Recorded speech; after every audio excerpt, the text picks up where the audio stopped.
ప్రకటన గ్రంథము 4వ అధ్యాయంలో మనము ఎన్నో వాక్యానికి వచ్చామంటే 9-10 వాక్యాలు చదవాలి. దయచేసి ప్రకటన గ్రంథము 4వ అధ్యాయము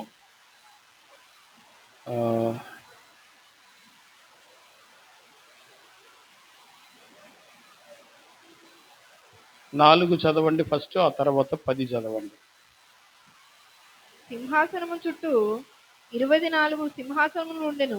సింహాసనము చుట్టూ 24 సింహాసనాలు ఉండెను. ఈ సింహాసనముల యందు 24 పెద్దలు తెల్లని వస్త్రములు ధరించుకొని తమ తలల మీద సువర్ణ కిరీటములు పెట్టుకున్న వారై కూర్చుండిరి. హల్లెలూయా. వాస్తవానికి ఈరోజు మనం నేర్చుకోబోయే పాఠం, నేర్చుకోబోయే ఉపదేశం 24 పెద్దలు. చెప్పండి ఎవరి గురించి?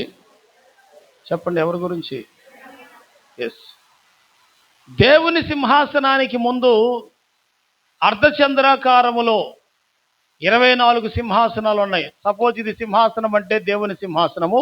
ఇలా సింహాసనం చుట్టూ అర్ధచంద్రాకారంలో 24 సింహాసనాలు ఉంటాయి పైన దేవుని యొద్ద. దేవుని సింహాసనానికి ఎదురుగా 24 సింహాసనాలు ఉన్నాయి. ఆ 24 సింహాసనముల మీద 24 పెద్దలు ఆసీనులై ఉన్నారు. వారికి తెల్లని వస్త్రాలు ఇవ్వబడ్డాయి. తలల మీద సువర్ణ కిరీటం ఉంది, అనగా ఒక్కొక్కళ్ళకి బంగారు కిరీటం ఉంది తలల మీద. అయితే ఈ యొక్క పెద్దలు, ఎల్డర్స్, దేవుడు పుట్టిన తర్వాత, దేవుడు తనకు తానుగా ఉన్న తర్వాత, దేవుడు పుట్టడం కాదు, దేవుడు తనకు తానుగా ఉన్న తర్వాత ఆయన సృష్టిలో భాగమే ఈ 24 పెద్దలు, దేవదూతలు, కెరూబులు, శరాపులు, ఈ ప్రధాన దేవదూతలు, ఆ తర్వాత సృష్టి, ఆ తర్వాత పంచభూతాలు, ఆ తర్వాత ఇదంతా కూడా ఆయన సృష్టిలో భాగం. హల్లెలూయా. అయితే నేను చెప్పొచ్చేది ఏంటంటే, ఈరోజు మనం నేర్చుకోబోయే 24 పెద్దలు అనే అంశంలో వారు దేవుని ఎదుట కోట్ల సంవత్సరాలుగా, వేవేల కోట్ల సంవత్సరాలుగా దేవుని సింహాసనం ముందుండి ఆలోచన సభగా ఉన్నారు. అంటే అది ఒక కౌన్సిల్ కమిటీ. దేవుడు ఏ ఆలోచన అన్నా చేయాలన్నా, ఏదైనా క్రియేషన్ చేయాలన్నా, ఏదైనా కొత్తది చేయాలన్నా సంప్రదిస్తాడు దేవుడు. పెద్దలు అనబడిన 24 పెద్దలతో సంభాషిస్తాడు, ముచ్చటిస్తాడు. దేవుని స్తోత్రం. హల్లెలూయా. ద కౌన్సిల్ కమిటీ లేదా ద కౌన్సిల్ ఆఫ్ గాడ్, దేవుని కమిటీ, దేవుని యొక్క ఆలోచన సభ. ఈ 24 పెద్దల గురించి ఈరోజు మనం ప్రకటన గ్రంథంలో నేర్చుకుంటున్నాం. వాస్తవానికి 4 జీవుల సంగతి అయిపోయింది. దాదాపుగా 4 రోజులు 5 రోజులు చెప్పాము. అది ఇంకా వర్షమటి వస్తున్నాం. ఇంకా ఎప్పటికి వెళ్తామో తెలియదు. మరి 5వ అధ్యాయానికి వెళ్ళిపోవాలి. నాకు తెలిసి ఈ రోజుతో 5వ అధ్యాయానికి వెళ్ళిపోతాం. అంటే ఈ 4వ అధ్యాయం ముగించబడుతుంది. రేపటి నుంచి 5వ అధ్యాయం ప్రారంభించబడుతుందని అనుకుంటున్నాను. దేవుని స్తోత్రం. అయితే 24 పెద్దల గురించి సంపూర్తి అయితే, ఈ రోజు చెప్పటం అయితే, రేపు 5వ అధ్యాయం ప్రారంభించబడుతుంది ప్రకటన గ్రంథం. కాబట్టి ప్రియులారా, మరి ఈ 24 పెద్దలు దేవుని సృష్టిలో ఒక భాగమని, వారు తండ్రిని దేవుని స్తుతించేవారని, వారి తెల్లని వస్త్రాలు ఉన్నాయి, వారికి సువర్ణ కిరీటాలు ఉన్నాయి. అయితే వాళ్ళు ఏం చేస్తున్నారు? వాళ్ళ పని ఏంటి? వాళ్ళకి కొన్ని రెవల్యూషన్స్ ఇవ్వబడ్డాయి, వాళ్ళకి కొన్ని ప్రత్యక్షతలు ఇవ్వబడ్డాయి. వారు జరగబోయేవి వారు కూడా తెలియజేస్తారు. అంటే దేవుని వలనే అవి తెలియపరచబడతాయి వాళ్ళకి. వారు జరగబోయే కొన్ని విషయాలు యోహాను గారికి చెప్తూ వచ్చారు. జరగబోయే కొన్ని విషయాలు వారు కూడా బయలుపరుస్తూ వచ్చారు. ఆ 24 పెద్దలు కూడా ఈ 22 అధ్యాయాల్లో 19వ అధ్యాయం వరకు ప్రాముఖ్యత కలిగిన వ్యక్తులుగా కనబడుతున్నారు.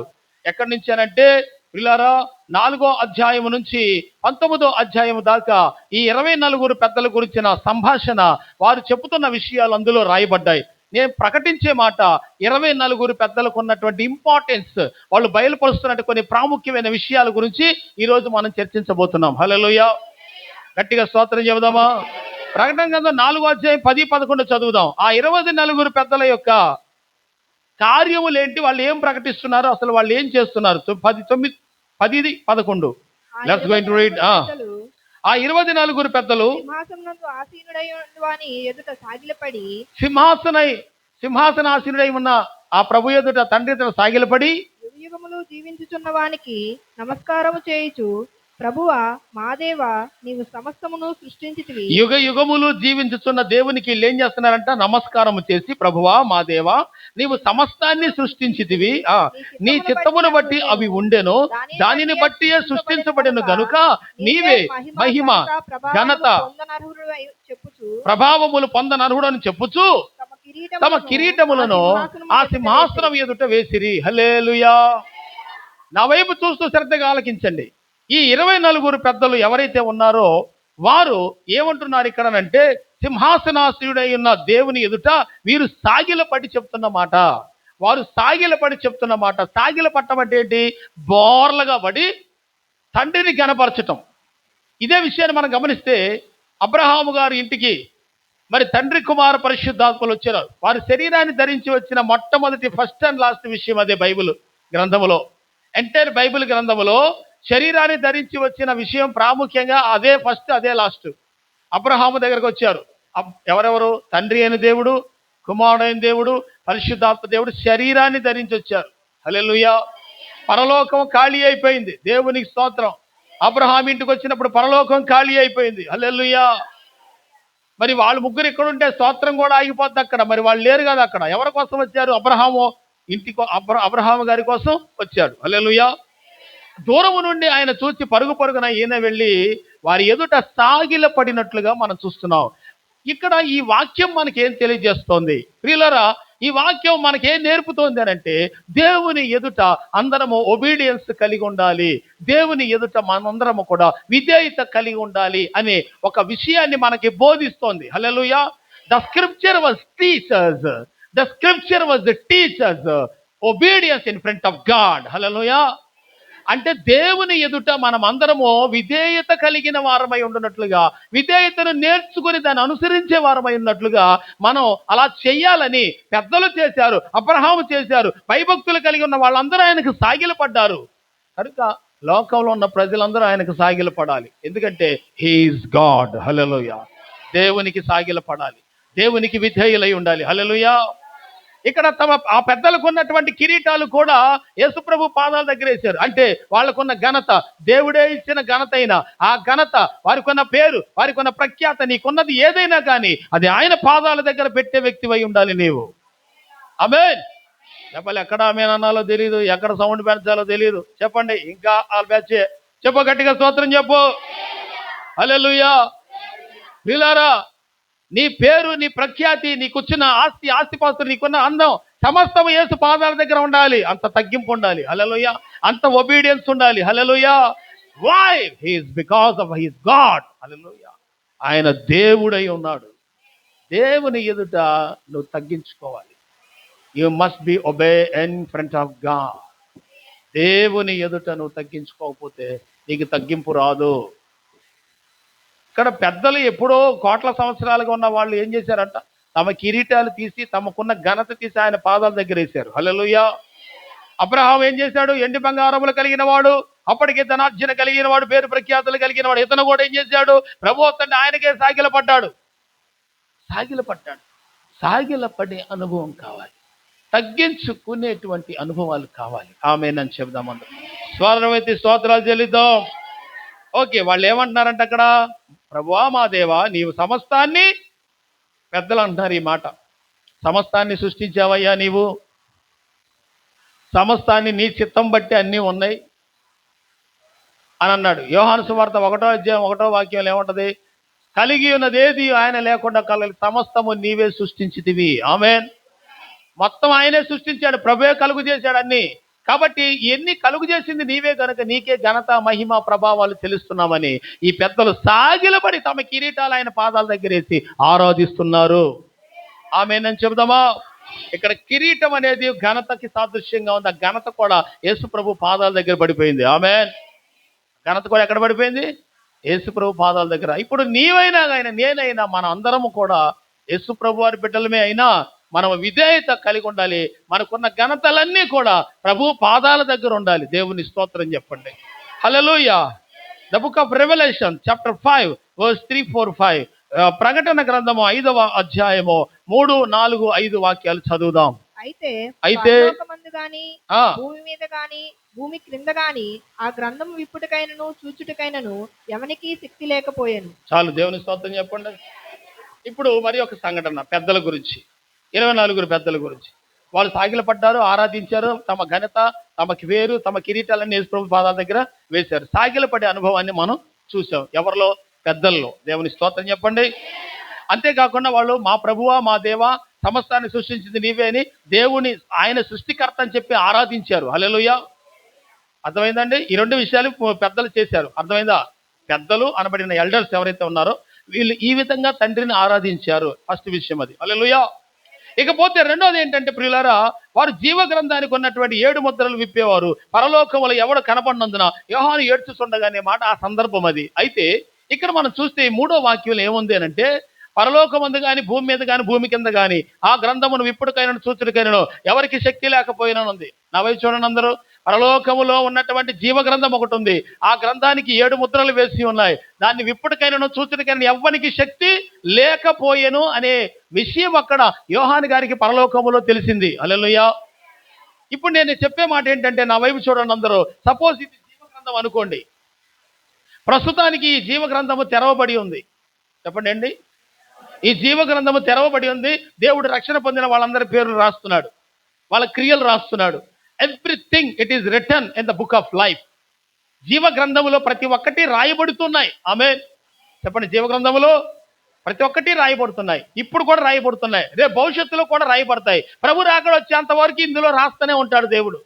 అయితే రాకడ వన్స్ ఒకసారి జరిగిపోయింది అంటే, రాకడ ఒక్కసారి జరిగిపోయిందంటే జీవ గ్రంథం ముగించబడుతుంది. ముగించబడిన వెంటనే 7 ముద్రలు, సీల్స్, 7 లాక్స్ వేయబడతాయి. దీనికి 7 తాళాలు, 7 లాక్స్, 7 ముద్రలు వేయబడతాయి. 7 ముద్రలు వేయబడతాయి. వేయబడిన తర్వాత బుక్ ముయ్యబడటం, వెంటనే లాక్స్ పడిపోవటం, బుక్ ఇలా పైకి లేవటం, అది తండ్రి చేతులకు వెళ్ళిపోద్ది. తండ్రి సింహాసనం మీద కూర్చొని ఉన్నాడు, ఆయన చేతులకి ఈ బుక్ వెళ్ళిపోద్ది. హల్లెలూయా. అయితే ఆ పుస్తకమును లేక ఆ జీవ గ్రంథమును తీసుకొని దాన్ని విప్పగలవాడు ఎవడున్నాడు రా అని పరలోకములో యోహాను గారు ఏడుస్తున్నాడంట. అయ్యో, ఆ గ్రంథమును విప్పుటకు యోగ్యుడు ఎవడు కనబడనందున యోహాను గారు ఏడ్చుచున్నందున అనే మాట రాయబడింది. అంటే ఆ పుస్తకం విప్పబడాలని, అందులో దాని ప్రకారము జీవ గ్రంథంలో రాసిన దాని ప్రకారము ప్రజలకు ప్రతిఫలాలు, జీతాలు రావాలని, బహుమానాలు రావాలని. అయ్యో, ఆ గ్రంథాన్ని విప్పేటువంటి వారు ఎవరు? అయ్యో, ఆ గ్రంథాన్ని విప్పి చూచి తీర్పు తీర్చగలిగిన వాడు ఎవరు అని యోహాను గారు ఏడ్చుచుండగా, ఇప్పుడు ఆ 24 పెద్దల్లో మరొకసారి ఒకడు లేచి, హల్లెలూయా. ఆ 24 పెద్దల్లో ఒకడు లేచి, హల్లెలూయా, ఒకడు లేచి ఏమన్నాడు చదువుదాం. ఏడవకము, ఆ ఇదిగో దావీదుకు చిగురైన యూదా గోత్రపు సింహము 7 ముద్రలను తీసి ఆ గ్రంథమును విప్పుడుకై జయము పొందినని నాతో చెప్పాను. దేవునికి స్తోత్రం చెప్పండి. దావీదుకు వేరు చిగురైన యూదా గోత్రపు సింహము. గట్టిగా చప్పట్లు కొడుతూ ప్రభువుని మహింపరుదాం. హల్లెలూయా చెప్పండి గట్టిగా. యూదా గోత్రపు సింహం ప్రభు అయిన యేసుక్రీస్తు వారు. హల్లెలూయా. ఆయన జయం పొందాడు అనే మాట మనం ఇక్కడ చదివాం. ఎవరు జయం పొందింది? యూదా గోత్రపు సింహమైన యేసయ్య ఆ ముద్రను లేక ఆ జీవ గ్రంథాన్ని తీసుకొని దాని ముద్రలు విప్పుటకు యోగ్యుడు అని రాయబడింది. ఆయన జయము పొందాడని రాయబడింది. హల్లెలూయా. పరలోకంలో ఆ గ్రంథాన్ని తీసుకొనగలిగిన వాడు, దాన్ని అంటే జయించగలిగిన వాడు ఎవడు లేడంటే, పరలోకంలో లేడు, భూమి మీద లేడు, భూమి కింద లేడు. హల్లెలూయా. ఏ సృష్టముగాన ప్రపంచంలో ఎవడో లేడు ఆ గ్రంథాన్ని విప్పగలిగిన వాడు. ఎందుకని? యేసుక్రీస్తు ప్రభు వారు మాత్రం విప్పగలిగిన సామర్థ్యం ఉందంటే, ఆయన ఈ భూమి మీదకి మానవ రూపంలో వచ్చి మానవుడిగా జీవించి, మానవుడిగా శ్రమలు అనుభవించి, మానవుడిగా అన్ని జయించి, సమస్తమును జయించి, చివరికి మరణాన్ని కూడా జయించి తిరిగి లేచి పరలోకానికి వెళ్ళాడు కనుక జయ జీవితం ఆయనలోనే ఉంది కనుక ఆయనే జయించేవాడు కనుక జయించినది ఆయన ఒక్కడే కనుక ఆ గ్రంథాన్ని తీసి దాన్ని విప్పి దాంట్లో ఉన్న దాని ప్రకారం మనుషులకు తీర్పు తీర్చుటకు సర్వాధికారం ఆయన ఒక్కడికే ఉన్నది, ఇంకెవరికి లేదు. గట్టిగా స్తోత్రం చెబుదాం. ఇంకెవరికి లేదు అధికారము. ఎందుకంటే మానవ రూపంలో వచ్చిన కనుక మనుషుల ఉద్దేశాలన్నీ, వాళ్ళ యొక్క జీవిత విధానము, వాళ్ళ క్రమము కలిగిన జీవితము, వాళ్ళ యొక్క విధానాలు, వాళ్ళు పొందిన శ్రమలు, వాళ్ళ వ్యవహారాలన్నీ కూడా ఈయన ఒక్కడికి మాత్రమే అర్థమవుతాయి. సో దట్స్ వై ఆయన మాత్రమే ఆ గ్రంథాన్ని తీసుకొని ఆ గ్రంథానికి ఉన్న 7 ముద్రలు విప్పుటకు యోగ్యుడు. ఆయనే జయం పొందినవాడు. అయితే ఈ సంగతి ఎవరు చెప్తున్నారంటే ఆ పెద్దల్లో ఒకడు చెప్తున్నాడంట. ఒరే నువ్వు ఏడవ నాయనా, నువ్వు ఏడవబాకు యోహాను గారు, నువ్వేం దిగులు పడబాక, ఆ పుస్తకాన్ని తీసుకుని ఇప్పే ఒక సమర్థుడు జయం పొందాడు ఆయన్నాడు, అదిగో యోధా గోత్రపు సింహం అని అంటాడు. హల్లెలూయా.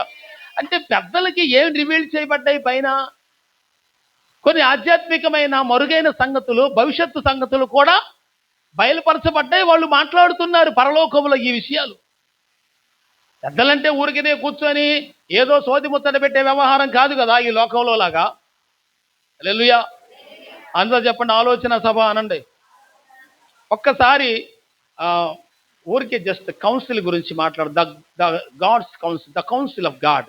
ఒకసారి చూడండి పరిశుద్ధ గ్రంథంలో నుంచి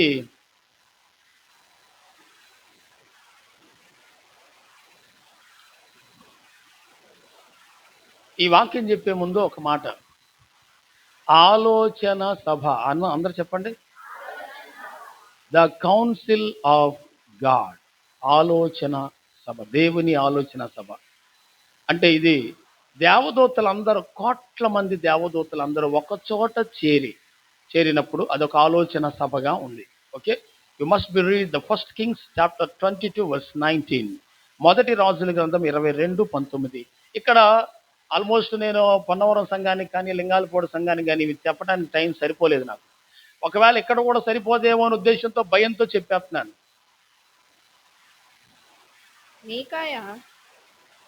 చదవండి. మీకాయా ఇట్లా నేను యెహోవా సెలవిచ్చిన మాట ఆలకించుము, యెహోవా సెలవిచ్చిన మాట ఆలకించుము. యెహోవా సింహాసనాసీనుడై ఉండగా, అదిగో దర్శనం చూస్తున్నాడు మీకాయ ప్రవక్త. The book, the profit of Micaiah. In English లో మేకా అని ఉంటుంది అంతే, తెలుగులో కాబట్టి మేకాయా అని రాశారు కానీ. Okay, let's go to read that. యెహోవా సింహాసనం ముందు ఆసీనుడై ఉండగా పరలోక సైన్యమంతయు ఆయన కుడిపార్శ్వమునను ఎడమ పార్శ్వమునను నిలిచియుండుట నేను చూచి తిని. హల్లెలూయా. దేవుని ఆలోచన సభలో ఒక భాగం ఏంటో తెలుసా? తండ్రి అయిన దేవుడు సింహాసనం మీద ఆసీనుడై ఉండగా ఒక్కొక్కసారి ఆత్మరూపిగా కనపడతాడు, ఒక్కొక్కసారి మహా వెలుగుగా కనపడతాడు, ఒక్కొక్కసారి ఏమో ఆలోచన చేసి అదిగో నరస్వరూపిగా కనపడుతుంటాడు. హల్లెలూయా. నరస్వరూపిగా అదిగో సింహాసనం మీద ఆసీనుడై ఉన్న వ్యక్తిగా కనపడుతుంటాడు. ఇక ఆ సింహాసనం మీద ఆసీనుడై ఉన్న వ్యక్తిగా నరస్వరూపిగా కనపడ్డాడంటే అది ఆలోచన సభ అని అర్థం.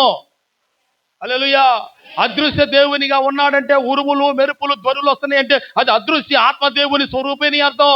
అంటే మాట్లాడటానికి వచ్చినప్పుడేమో నరస్వరూపిగా కనబడుతున్నాడు, మాట్లాడేది ఏమీ లేదు, సమస్తం ఆరాధిస్తున్నారంటే ఆత్మస్వరూపిగా ఉంటున్నాడు. ఈ లక్షణాలన్నీ మీరు చదివితే అర్థమవుతాయి. ఎస్కేల్ గ్రంథములో నరస్వరూపి ఒకడు సింహాసనం మీద ఆసీనుడై ఉండేనంటాడు. ఇప్పుడు నేను అనేది ఏంటంటే, మీకాయ అనబడినటువంటి ప్రవక్త ఒక దర్శనం చూశాడు. ఆ దర్శనములో కొన్ని కోట్ల మంది దేవదూతలందరూ కూడా ఒక చోట చేరి, అదిగో పరలోకంలోనే చేరి, ఆలోచన సభలో లేక అందరూ ఒక సమూహంగా చేరి, అదిగో దేవుడు ఏదో మాట్లాడబోతున్నాడు అన్నట్టుగా అందరూ సభలో చేరి నించున్నారు. హల్లెలూయా. అసెంబ్లీగా కూడారు. They all are in assembly. ఆమేన్. ఎందుకంటే రైట్ బి స్టాండ్, ఇదిగో గాడ్ వస్తున్నాడు అన్నట్టు అనమాట. దేవుడు వస్తున్నాడు, బాగా స్థిరంగా ఉన్నా, ప్రభు వస్తున్నాడు, ఏం చేస్తున్నాడు అన్నట్టు అనమాట. దేవుని స్తోత్రం. అంటే పరలోకములో దేవదూతలందరూ కోటాను కోట్ల మంది దేవదూతలు అందరూ ఒక్కసారిగా సిట్టౌట్ అయిపోయారు, లేకపోతే బి స్టాండ్ అనమాట, నిలబడ్డారు. అందరూ ఒక్కసారిగా ప్రత్యక్షమయ్యారు. ఇటు ఎడమ పక్కనో కుడి పక్కనో కోట్ల మంది దేవదూతలు ఒక్కసారిగా ఆసీనులై ఒక్కసారిగా నిలబడి చూస్తున్నారంట. ప్రభు వచ్చాడు, ప్రభు ఏదో మాట్లాడతాడు. ఇది ఒక ఆలోచన సభగా కొలువు తీరింది. ఇది ఒక ఆలోచన సభగా కొలువు తీరింది. అట్లా పలు సందర్భాలు బైబిల్లో ఉన్నాయి. హల్లెలూయా. ఆ మాట చూద్దాం. The book of Job chapter 15:8. త్వరగా వెళ్ళిపోదాం.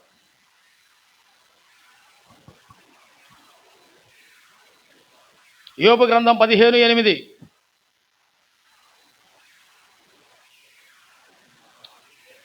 నీవు దేవుని ఆలోచన సభలో చేరి ఉన్నవాడవా, నీవు మాత్రమే జ్ఞానవంతుడవా అని యోబుతో మాట్లాడుతున్నాడు. ఎలీఫజ్ మాట్లాడుతున్నాడు. తేమానీయుడైన ఎలీఫజ్ మాట్లాడుతున్నాడు. ఎలీఫజ్ అనేవాడు యోబు స్నేహితుడు. అమ్మా ఇక చూడండి, దొరకదులే, చూడండి వేస్ట్ అయిపోతుందా వినకపోతే ఎలాగా? అమ్మా నా మాట వినండి, కొంచెం జాగ్రత్తగా వినండి. నీవు దేవుని ఆలోచన సభలో చేరి ఉన్నవాడవా అని ఇక్కడ పరిశుద్ధాత్ముడు రాయించాడు. అంటే దేవునికి ఒక ఆలోచన సభ ఉందనే కదా దాని అర్థం. ప్రూఫ్ కోసం లేఖనం చూపించాను మీకు. దేవునికి ఒక ఆలోచన సభ ఉంది. నువ్వు దేవుని ఆలోచన సభలో చేరిన వాడవా అని తేమానీయుడని ఎలీఫజు అడుగుతున్నాడు యోబుని. శోధించడానికి వచ్చారు. యోబు శోధనలో ఉన్నప్పుడు ప్రశ్నలతో బాధించడానికి వచ్చినట్టున్నారు ఆ ముగ్గురు.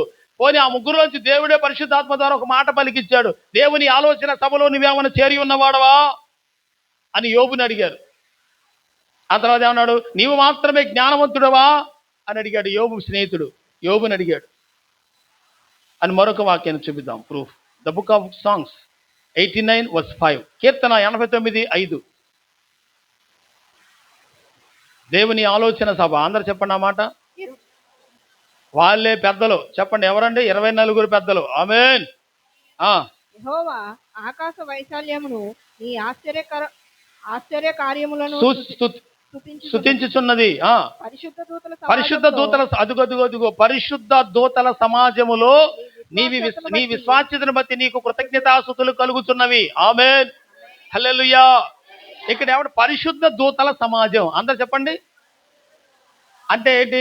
పరిశుద్ధ దూతలందరూ ఒక చోట సమాజంగా కూడినప్పుడు అనే మాట. అంటే దేవుడు ఒక ఆలోచన చేసినప్పుడు దేవదూతలందరినీ పెద్దలందరినీ కూడా సమకూరుస్తాడు. ఒక ఆలోచన సభ ఉంది. ఆమేన్. అయితే అన్ని దేవదూతలతో డిస్కషన్ చేయడు, 24 పెద్దలతోనే డిస్కషన్ చేస్తాడన్న విషయం మర్చిపోవద్దు. ఆమేన్. ఓకే, తర్వాత చూద్దాం. పరిశుద్ధ గ్రంథంలో యోబు గ్రంథం 1:6. దేవదూతలు యెహోవా సన్నిధిని నిలుచుటకై వచ్చిన దినం ఒకటి తటస్థించెను. అంటే ఇక్కడ ఏంటి దాని అర్థం? అట కాదు, నాకు చూడండి. దేవదూతలందరూ ఒకరోజు యెహోవా సన్నిధిలో నిలుచుటకై వచ్చారు. ఆ రోజు ఒకటి తటస్థించింది అని రాయబడింది. నేను మిమ్మల్ని అడిగే ప్రశ్న, దేవదూతలు ఎప్పుడు ఆయన సన్నిధిలో ఉండరా?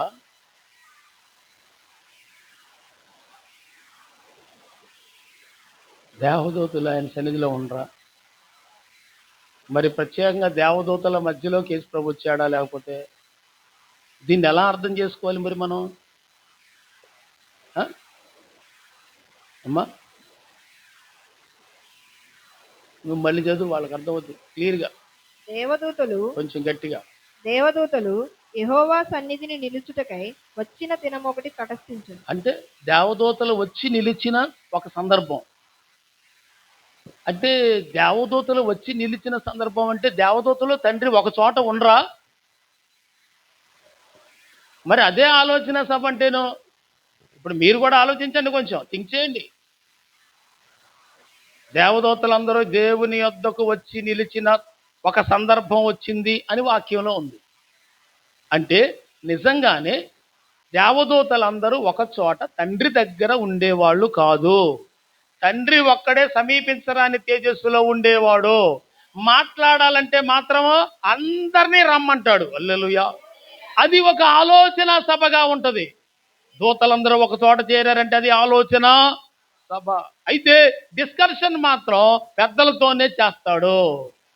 కానీ అందరూ ఆశీర్వులు అవ్వాలి.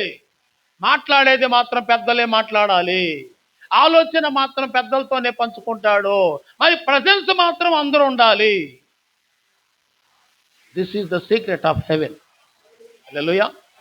ద గాడ్స్ కౌన్సిల్ అన్న చెప్పండి. దేవుని ఆలోచన సభ అనండి. అక్కడ ఏమంటున్నాడు ఆయన? దేవదూతలందరూ దేవుని సన్నిధికి, తండ్రి సన్నిధికి, సింహాసనం దగ్గరకు వచ్చి నిలిచిన ఒక సమయం ఒకటి తటస్థించింది అన్నాడు. ఆ తర్వాత చూద్దాం యోబు గ్రంథం 2:1.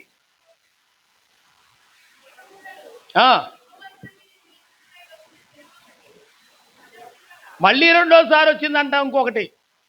అంటే దీని అర్థం ఏంటంటే అందరూ ఒక చోట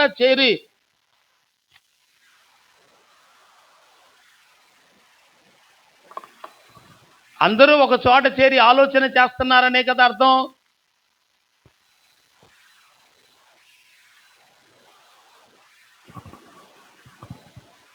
హల్లెలూయా.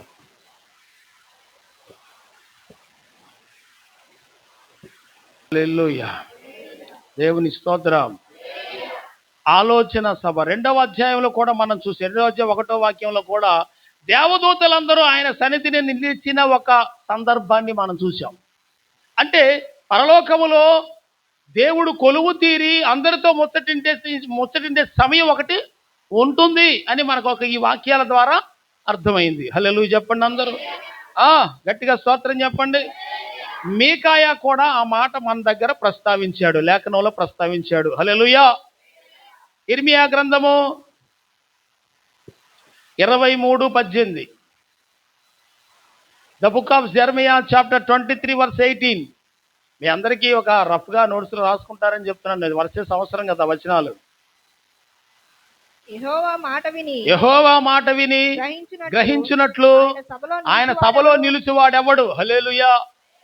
ఏమంటే యెహోవా మాట విని గ్రహించినట్లు ఆయన సభలో నిలిచి ఉండేది ఎవరు?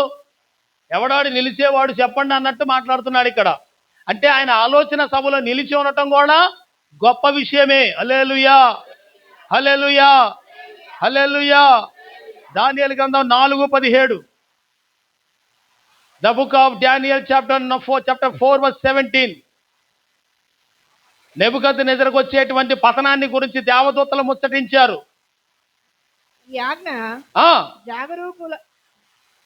జాగరూకులకు దేవదూతల ప్రకటన అనుసరించి జరుగును, నిర్ణయమైన పరిశుద్ధుల ప్రకటనను అనుసరించి సంభవించును. ఏంటంటే నిర్ణయమైన పరిశుద్ధుల ప్రకటన అనుసరించి. హలో అక్కడే పాయింట్ ఉంది, పట్టుకో. నిర్ణయమైన పరిశుద్ధుల ప్రకటన, నిర్ణయమైన పరిశుద్ధుల ప్రకటన. పరలోకంలో పరిశుద్ధులు దేవదూతలకి దేవుడు ఒక సందర్భాన్ని నెబుకద్నెజరు విషయమే నిర్ణయించిన సంగతి బయలుపరచబడింది. అంటే వాళ్ళ దగ్గర దేవుడు ఏం చేశారంట? ముందు నెబుకద్నెజరు పతనాన్ని డిస్కషన్ చేశాడు. ఆ తర్వాతే వాడు హెచ్చించుకున్నాక వాడు పడిపోయాడు. దేవునికి మహిమ కలుగునుగాక. అంటే ముందే నిర్ణయించుకోవటం అనేది, డిస్కషన్ చేసుకోవటం అనేది పైన పరమున ఉన్నది అని ఇన్ని లేఖనాలు మనకి తెలియజేస్తున్నాయి. హల్లెలూయా చెప్పండి. దేవుని ఆలోచన సభ. అందరు చెప్పండి ఆ మాట. ఇప్పుడు రండి, ప్రకటన గ్రంథము 5వ అధ్యాయము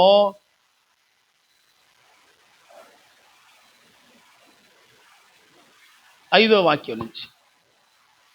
ఆ పెద్దలలో ఒకడు, ఏడవకము, ఇదిగో దావీదుకు చిగురైన యూదా గోత్రపు సింహం 7 ముద్రలను తీసి ఆ గ్రంథమును విప్పుటకై జయము పొందెనని నాతో చెప్పాను. గట్టిగా స్తోత్రం చెబుదాం అందరము. ఆ తర్వాత మనం చదవాల్సింది ఏంటో తెలుసా ప్రియులారా? అదిగో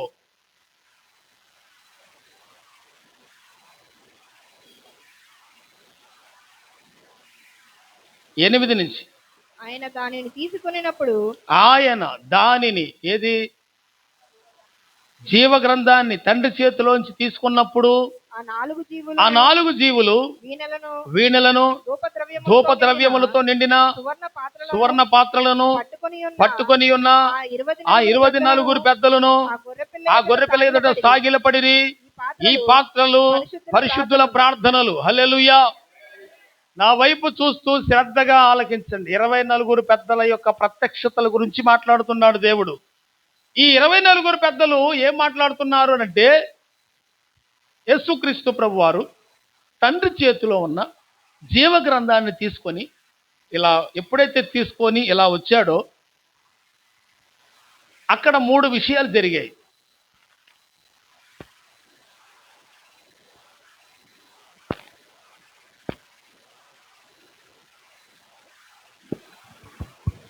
ఏంటి ప్రాబ్లం? ఏంటి? ఆ రిసీవర్స్ సరిగా ఉన్నాయని చూడు.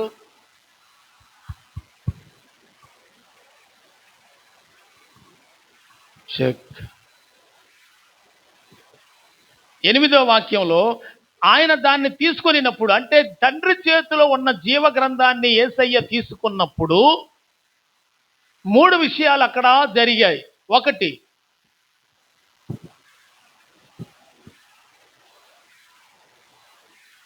ఆ 4 జీవులు ఎక్కడ 4 జీవులు చెప్పాలి. మీరు రెగ్యులర్గా ఫాలో అయ్యే వాళ్ళైతే చెప్తారు. ఆ 4 జీవులు ఎవరు? సింహాసనము క్రింద ఉన్న 4 జీవులు. ఒకటి ఏ ముఖం అది? 2, 3, 4 కదా. ఇప్పుడు ఈ 4 జీవులు తర్వాత ఏమని రాయబడింది అక్కడ? వీణెలను. 4 జీవులు వీణెలను ధూపద్రవ్యములతో నిండుకున్న సువర్ణ పాత్రలు పట్టుకున్న 24 పెద్దలు. ఈ ముగ్గురు సాగిలపడ్డారని ఉంది అక్కడ. నేను మిమ్మల్ని అడిగే ప్రశ్న ఏంటంటే, 4 జీవులు సాగిలపడ్డాయంటే సరేలే అనుకుందాం, 24 పెద్దలు సాగిలపడ్డారంటే సరేలే అనుకుందాం. కానీ అక్కడ పరలోకములో ఉన్న వీణలు కూడా సాగిలపడ్డాయి. దేవునికి స్తోత్రం కలుగునుగాక. ఇదే అద్భుతమైన రెవల్యూషన్ ఎంటైర్ ద చర్చ్. ఏంటి సార్, వీణలు కూడా సాగిలపడ్డాయా? అంటే వీణల్లో కూడా ఏముంది? జీవం ఉన్నది. వీణలు వాయిద్యగాలు వాయించే వీణలు ఉన్నాయే, ఆ వీణలు కూడా జీవం ఉంది వాటిలో. అవి కూడా సాష్టాంగపడ్డాయి అంట. 24 పెద్దలు సాష్టాంగపడ్డారు, 4 జీవులు సాష్టాంగపడ్డాయి, వీణలు కూడా సాష్టాంగపడ్డాయి. ఎవరికి?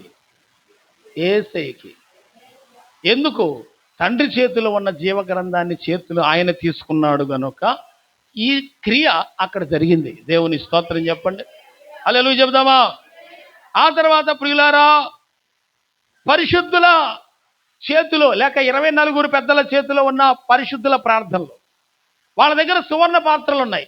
4వ విషయం చెప్తున్నా, ఇందులో గొప్ప అద్భుతమైన విషయం. 4వ విషయం చెప్తున్నా. 24 పెద్దలు సాగిలపడ్డారు, 4 జీవులు సాగిలపడ్డాయి, వీణలు కూడా సాగిలపడ్డాయి.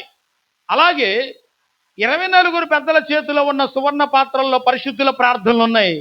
ఆ ప్రార్థనలు కూడా తండ్రి పాదాల దగ్గర సాగిలపడ్డాయి. ప్రార్థనలు కూడా సాగిలపడ్డాయి. అంటే నువ్వు చేసిన ప్రతి ప్రార్థన ఆ సువర్ణ పాత్రల్లో దాచబడి ఉంటుంది. ఇప్పటి వరకు చేసిన పరిశుద్ధుల ప్రార్థనలు అంటే సృష్టి ఆరంభం నుంచి పరిశుద్ధులు చేసిన ప్రార్థనలు, ఇప్పుడు చేసిన భవిష్యత్తులో చేయబోయే ప్రార్థనలన్నీ కూడా ఆ సువర్ణ పాత్రల్లోనే దాచబడి ఉంటున్నాయి. ఆ ప్రార్థనలు కూడా దేవుని ఎదుట సాగిలపడ్డాయి. కిరీటాలే అవతల పడేశారు, చేతిలో ఉన్న పాత్రలో ఉన్న ప్రార్థనలు కూడా ఆయన పాదాల దగ్గర వేసేశారు. దేవుని స్తోత్రం కలుగునుగా.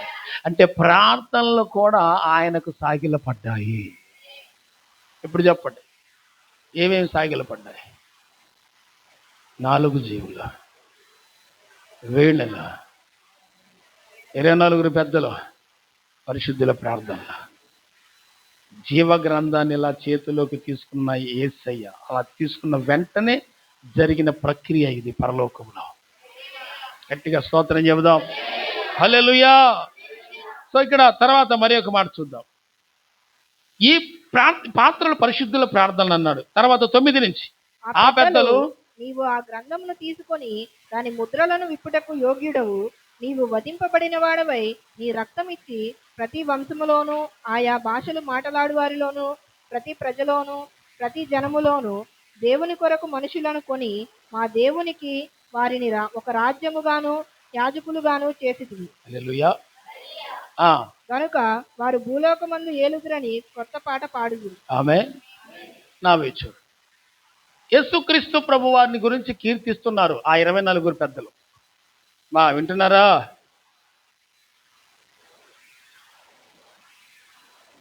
ఫాస్టింగ్స్ ఉంటే ఇది 3వ ప్రసంగం. చక్కగా వినండి, డిస్టర్బెన్స్గా కూర్చోండి, చక్కగా ఆసక్తిగా వినండి. ఏమా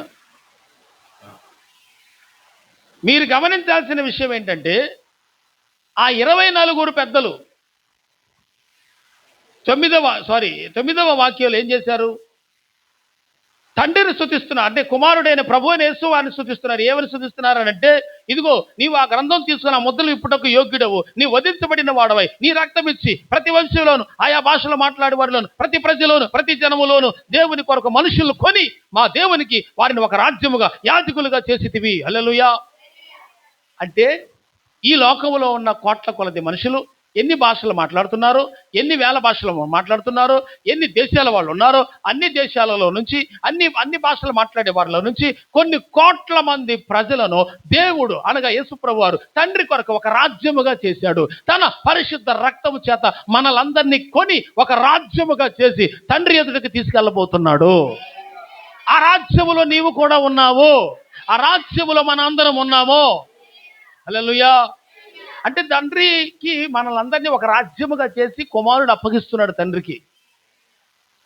ఆ సంగతి ఎవరు చెప్తున్నారు తెలుసా? పెద్దలు చెబుతున్నారు. చెప్పేది ఎవరు? పెద్దలు, దేవదూతలు కాదు, పెద్దలు చెబుతున్నారు. పెద్దలకి ప్రత్యక్షతలు ఉన్నాయి. ఆ 24 పెద్దలకి. హల్లెలూయా. ఆ పెద్దల్లో ఒకడు చెప్తున్నటువంటి మాట ఇవి. ఆ తర్వాత ఏమన్నారు? ఇదిగో ఒక రాజ్యముగా మీకు చేస్తున్నాడు దేవుడు తండ్రి కొరకు, అయితే గనుక వారు భూలోకమందు ఏలుదురని కొత్త పాట పాడుదురు అన్నారు. ఒక రాజ్యముగా చేయబడిన వాళ్ళు దేవుని కొరకు కొత్త పాట పాడతారంట. New song. ఎవరు ఆ పాట పాడేది? మీరా? మనమా? సేవకుల? ఎంటైర్ వధువు సంఘమా? ఎవరు పాడతారు మరి? ఆ పాట పాడే కెపాసిటీ ఉన్న వాళ్ళు ఎవరు? వారంట భూలోకంలో మేము ఏలుబడి చేస్తామన్న సంతోషంతో కొత్త పాట పాడతారంట. హల్లెలూయా. సరే, ఆ పాట ఏ పాట అయినా పాడినాయి. సరే, పాట పాడేది మాత్రం నువ్వు నేనైతే కాదు, క్లియర్గా తెలిసిపోయింది. ఇది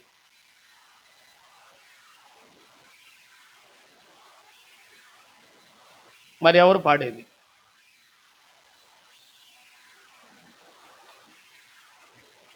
ఎవరు పాడతారంటే ప్రకటన గ్రంథం 11వ అధ్యాయం.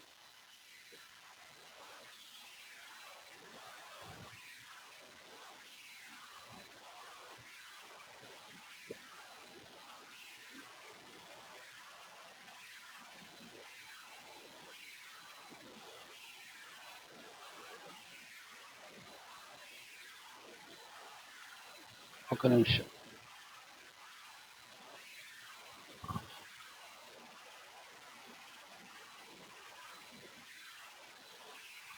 పద్నాలుగు అధ్యాయం తీయండి. ప్రకటన 14 3వ వాక్యం నుంచి. వారు సింహాసనము ఎదుటను ఆ 4 జీవుల ఎదుటను, సింహాసనం ఎదుటను ఆ 4 జీవుల ఎదుటను, పెద్దల ఎదుటను ఒక క్రొత్త కీర్తన పాడుచున్నారు.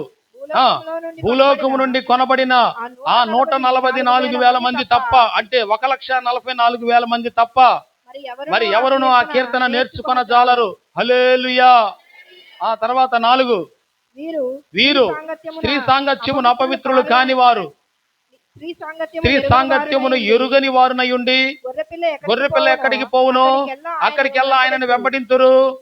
వీరు దేవుని కొరకును గొర్రెపిల్ల కొరకును ప్రథమ ఫలముగా ఉండుటకై మనుషులో నుండి కొనబడిన వారు. వీరి నోట ఏ అబద్ధము కనబడలేదు.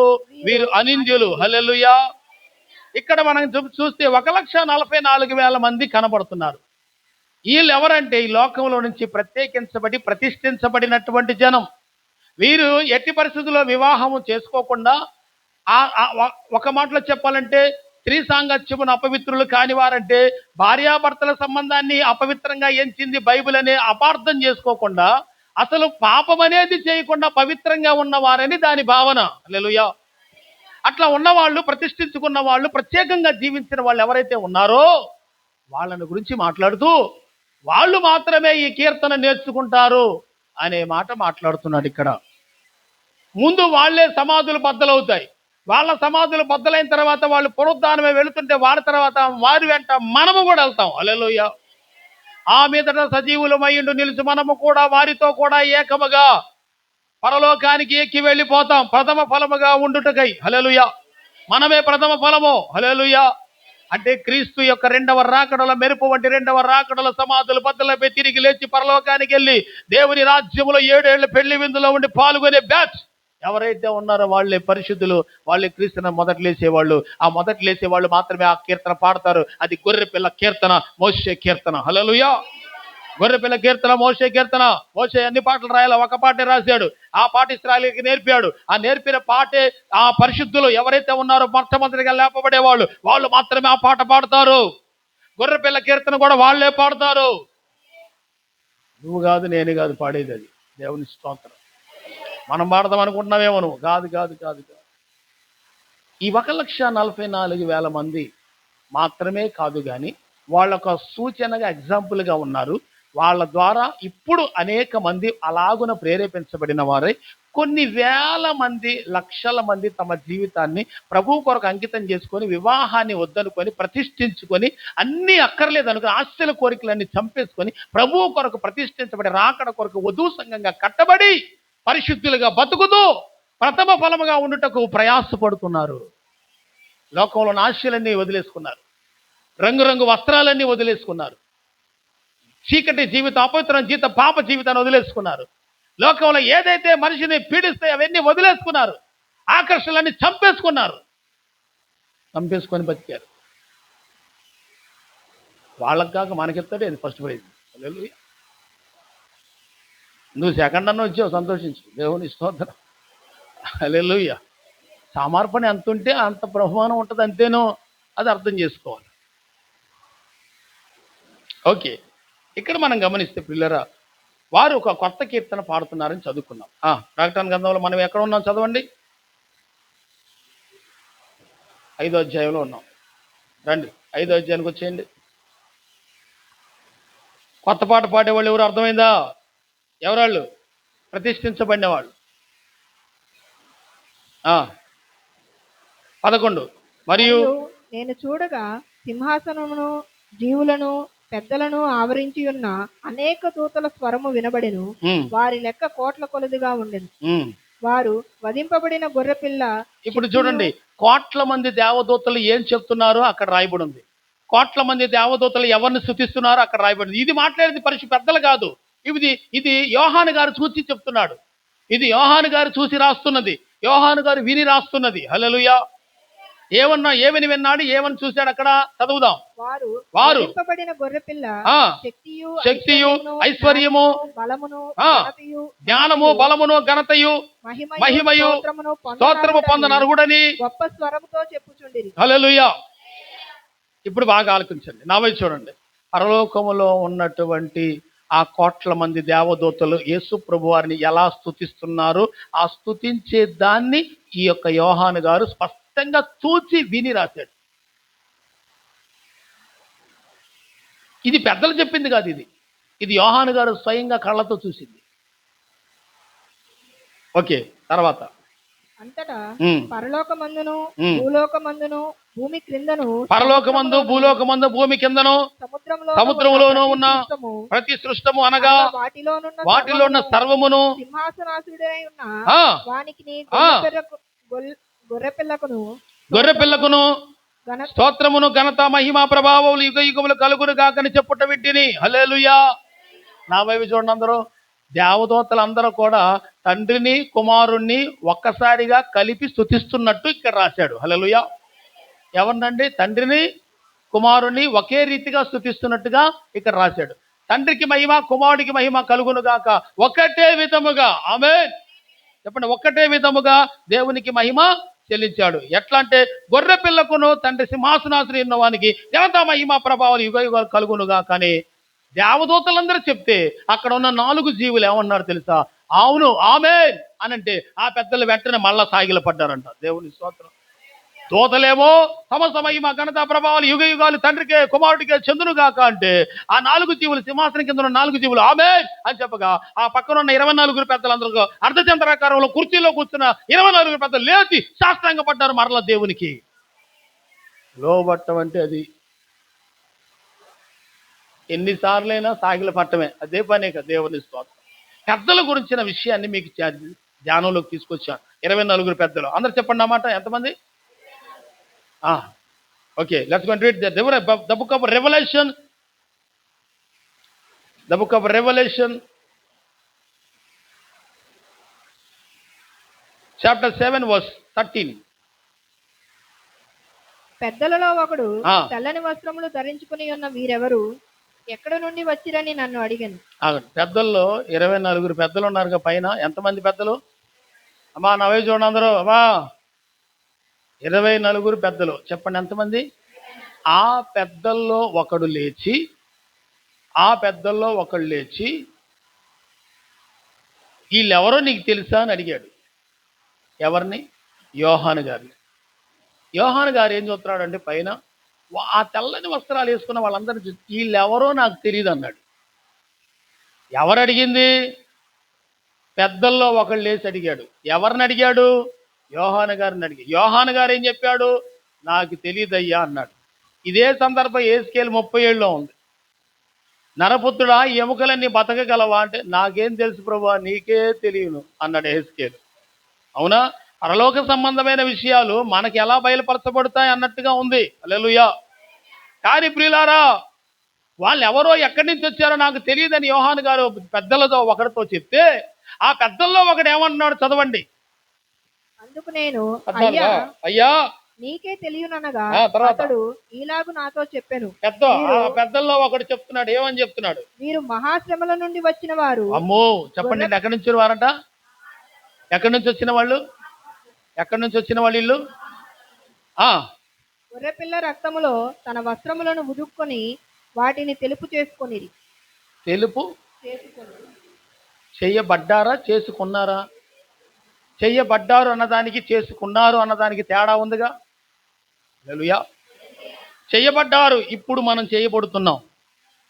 చేసుకున్నారు, సొంతగా వాళ్ళే వచ్చి ప్రభువుని అంగీకరించి వాళ్ళకి ఇష్టం ప్రకారం వచ్చి ఇష్ట ప్రకారం చేసి వారు దేవుని చేత చేయబడటం. ఆమేన్.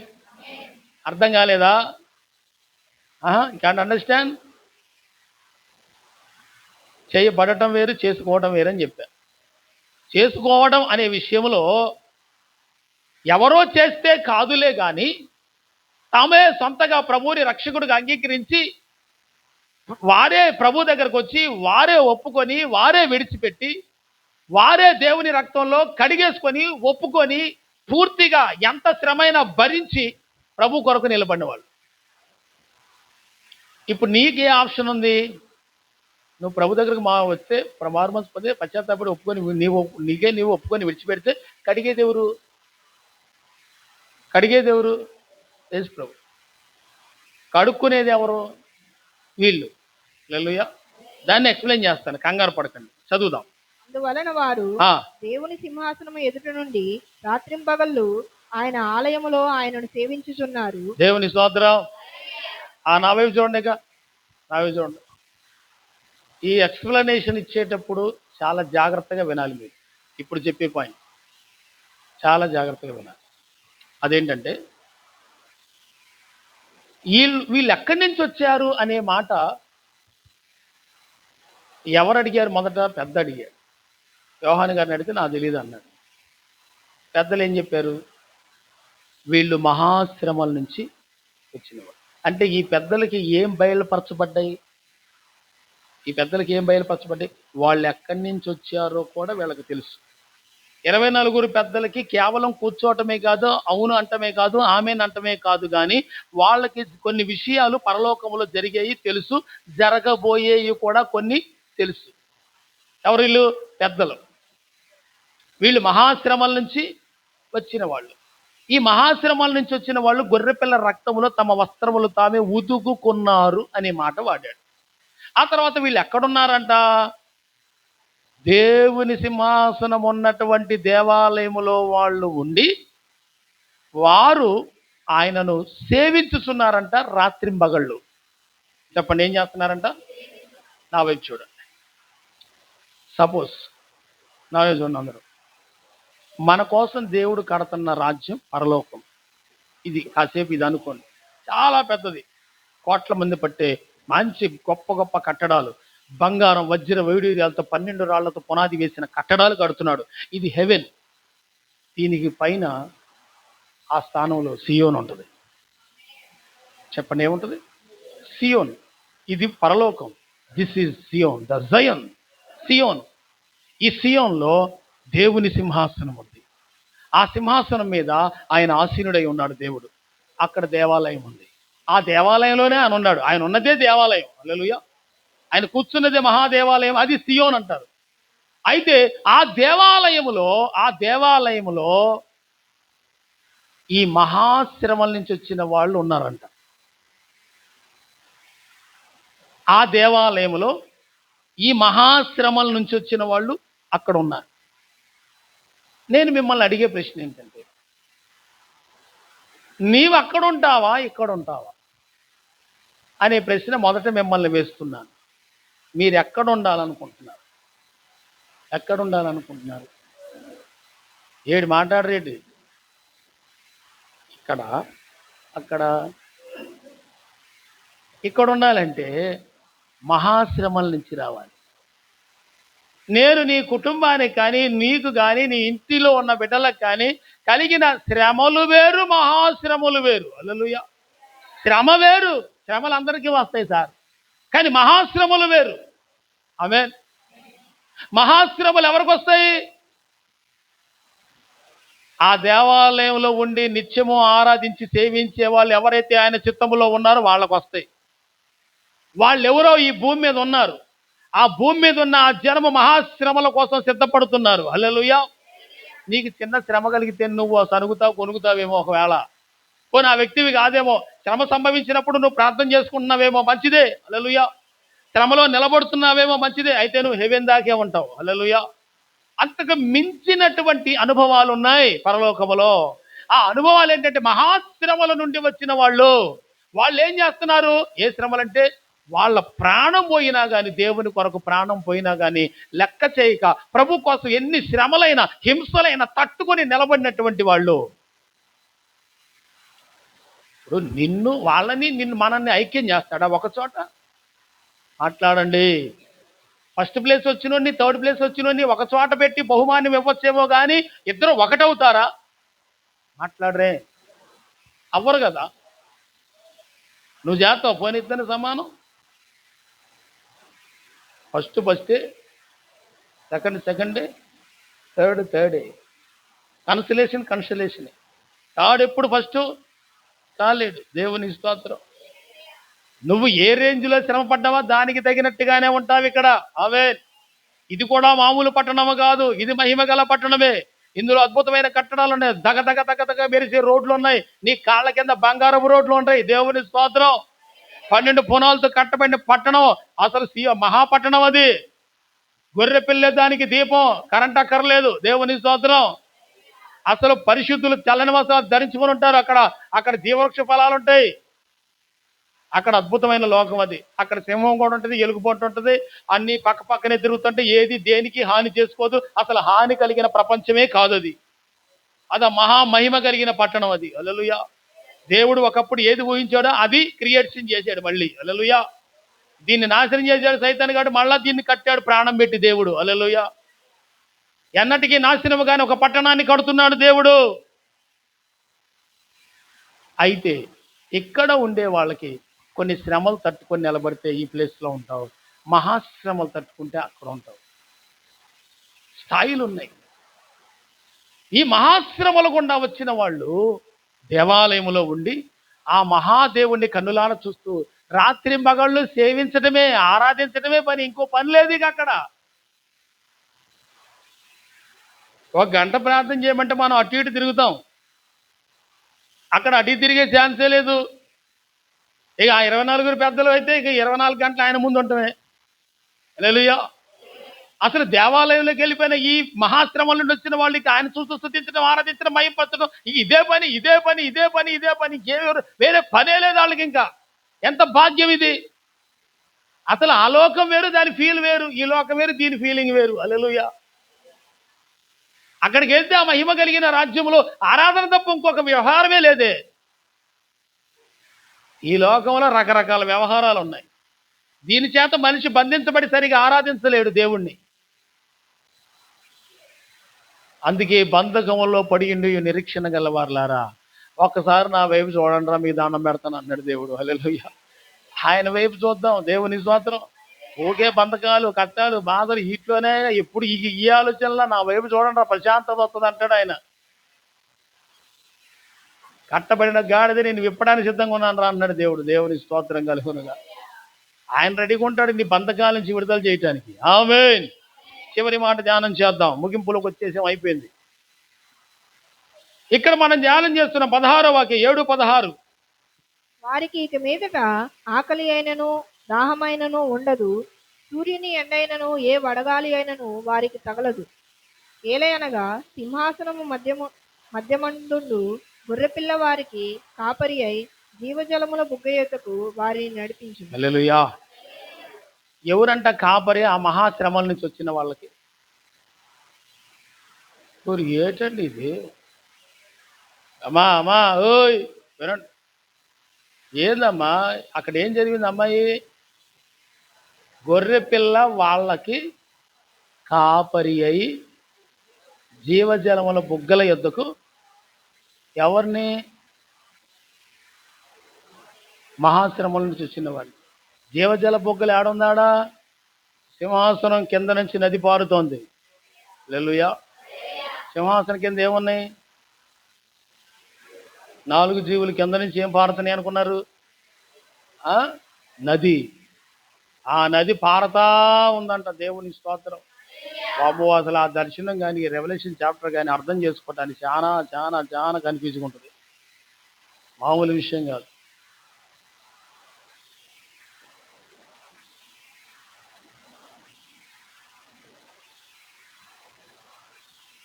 సరే, ఇప్పుడు మీకు తీసుకొచ్చి 17వ వాక్యం. ఏలయనగా సింహాసన మధ్యముండు గొర్రెపిల్ల కాపరి అయి జీవజలముల బుగ్గల యొద్దకు వారిని నడిపించును.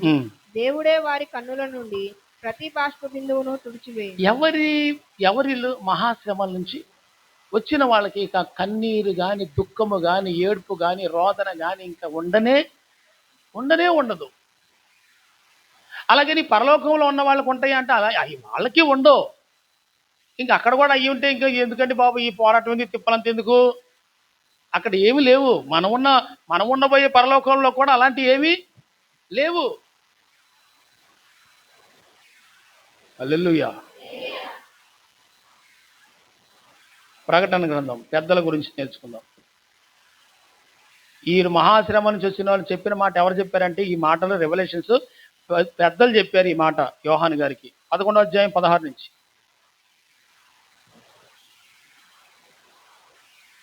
అంతటా దేవుని ఎదుట సింహాసనాసీనులకు ఆ 24 పెద్దలు. అదిగో పెద్దల గురించి మాట్లాడుతున్నాడు అక్కడ. కాన్సెప్ట్ అదే మంది.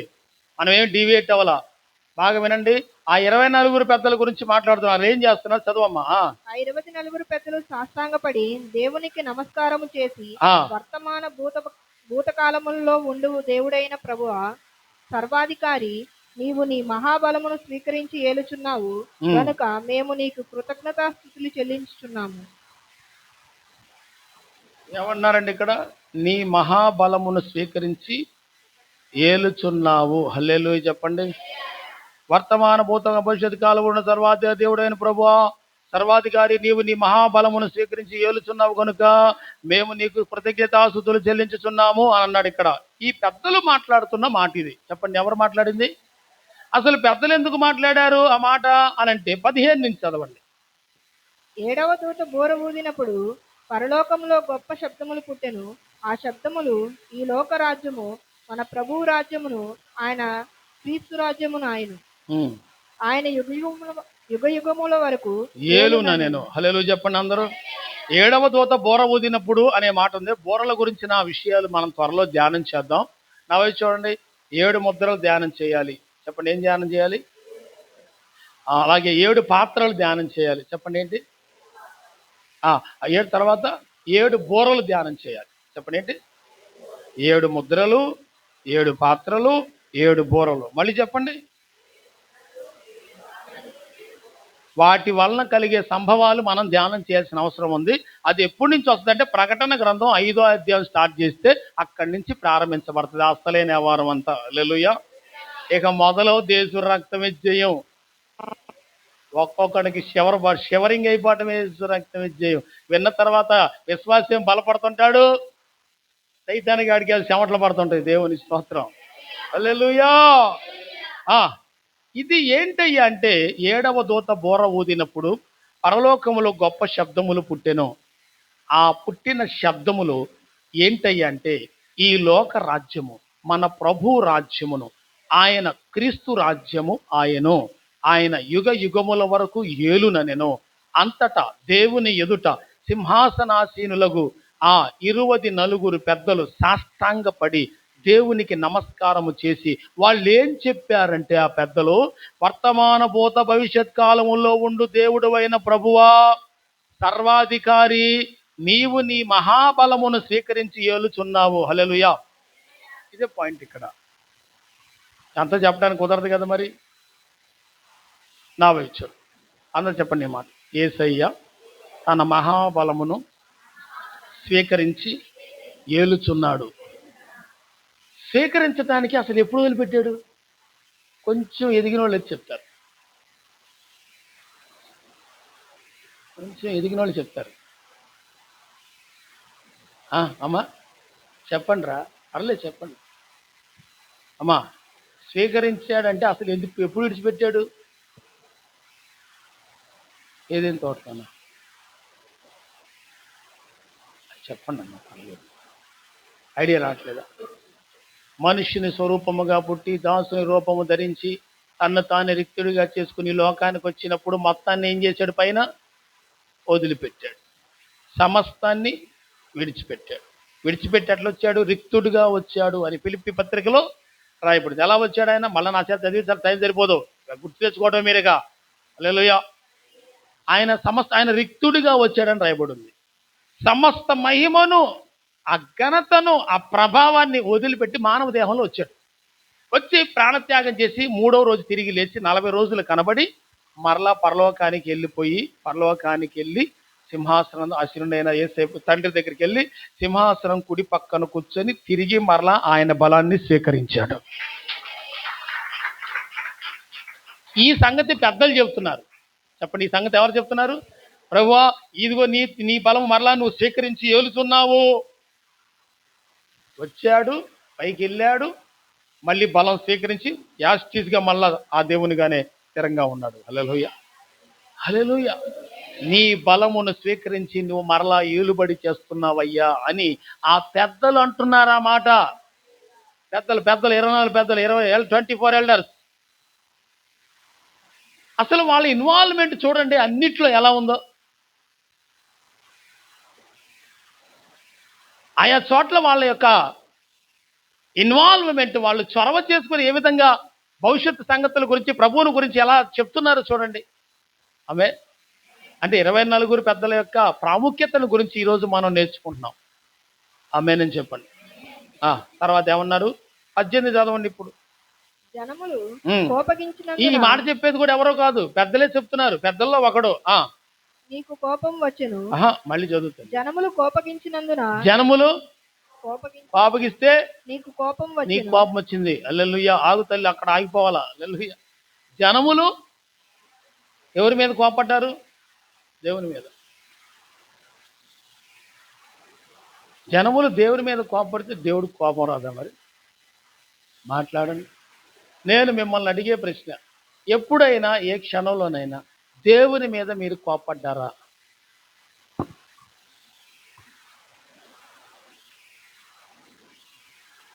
ఎవరు చెప్తారు ఆ విషయం? ఎవరైనా చెప్తారా అసలు? అది దేవుడి మీద ఎవరైనా కోపడ్డారా? వెళ్ళిపోదాం తొందరగా, ఎంత తొందరగా చేస్తే అంత తొందరగా విడిచిపెడతా. దేవుని మీద కోపడ్డవా?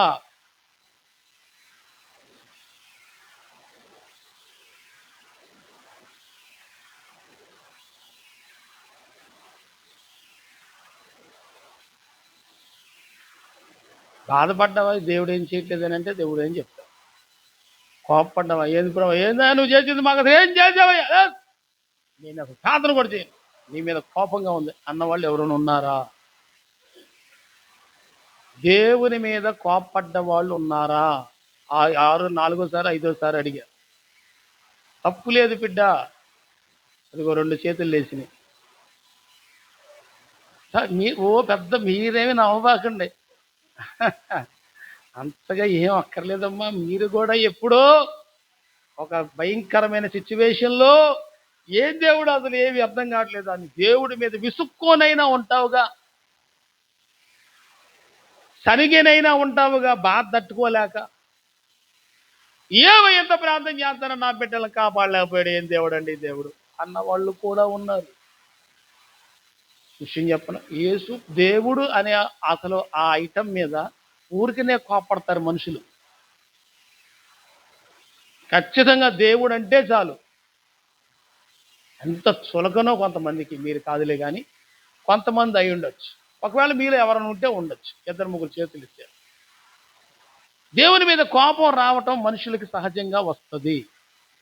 ఎందుకంటే వాళ్ళకి జరుగుతున్న నష్టాన్ని బట్టి, వాళ్ళు ఎదుర్కొంటున్న సమస్యను బట్టి, వాళ్ళు ఎదుర్కొంటున్న ఎవడో తీసేయలేని భయంకరమైన బాధను బట్టి వస్తుంది. పళ్ళు పట్ట పట్ట పట్ట పట్ట కొరికిన వాళ్ళు కూడా ఉంటారు.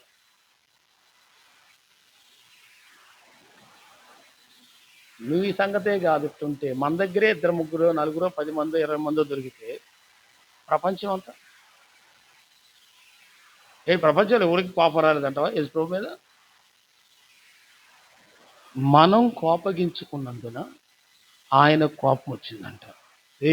నేను సృష్టించిన సృష్టిలో భాగం నువ్వు నా మీద తిరగబడతావేట్రా ఆనంద?